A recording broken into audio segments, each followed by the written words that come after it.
नमस्कार। आज एक बहुत ही महत्वपूर्ण विषय में बात करना चाहते हैं। मेडिकल फील्ड में वैसे तो सबसे इम्पोर्टेंट चीज़ रहती है जांच में नाड़ी का महत्व, बीपी का महत्व, लेकिन एक बहुत इम्पोर्टेंट ऑर्गन है टंग, जिह्वा। इसका परीक्षण मेडिसिन में बहुत ही इम्पोर्टेंट है। ये एक ऐसा अंग है जिसके परीक्षण मात्र से बिना किसी अन्य जांचों के लगभग हर अंग का परीक्षण किया जा सकता है।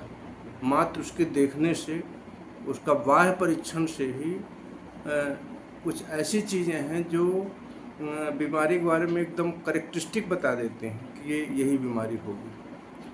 उसके बारे में और डिटेल डिस्कस करता हूँ।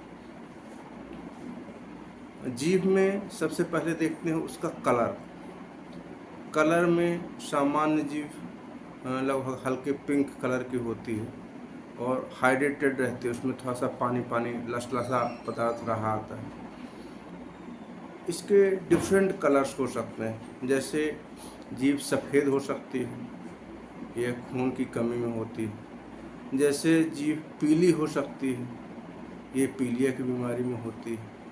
जीभ नीली हो सकती है, यह साइनोसिस में होता है, जब हार्ट की बीमारी होती है, रिवर्सल शंट हो जाता है तो जीभ नीली पड़ जाती है। उसके बाद जीभ एकदम लाल हो सकती है, ये विटामिन B12 डिफिशियंसी में होता है। फिर जीभ में दही के धब्बे जैसे पड़ सकते हैं, ये फंगल इन्फेक्शन में होता है, कैंडिडाइसिस में होता है। जीभ में छोटे छोटे स्पॉट्स पड़ सकते हैं, वो इनको छाले बोलते हैं, एप्थेसिस्टोमेटाइटिस में होता है। जीभ में कुछ लंबी लीनियस और बड़े पेनफुल अल्सर्स बन सकते हैं, ये हर्पीज में होता है। इसके अलावा फिर जीभ सूखी हो सकती है, इसका मतलब वह व्यक्ति सीवियर डिहाइड्रेशन से है।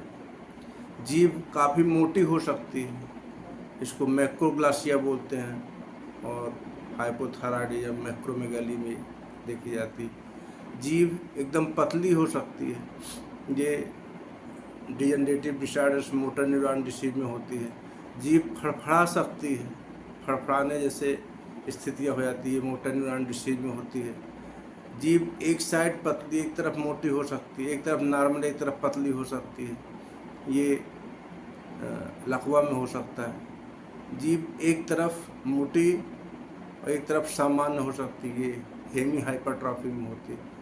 तो इस तरह से जीभ के परीक्षण मात्र से बहुत सारी इन बीमारियों का परीक्षण किया जा सकता है।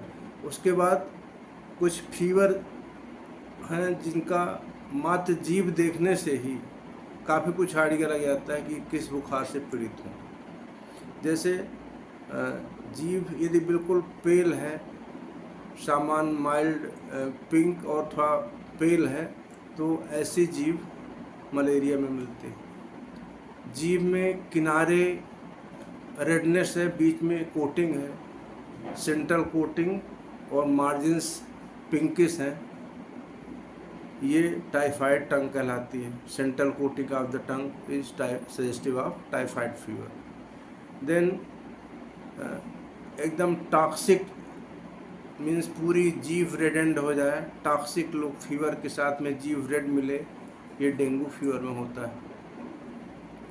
देन पूरे जीभ में छाले पड़ जाएं, ये स्टीवेंस जॉनसन सिंड्रोम में होता है। फिर जीभ के पूरे किनारे, इसमें जीभ में सफ़ेद धब्बे दही जैसे धब्बे पड़ जाएं, तो वो कैंडिडाइसिस या फंगल इन्फेक्शन होते हैं। जीभ में वाइट शाइनिंग स्किन की स्पॉट आ जाए, white and shiny appearance, that is lichen planes.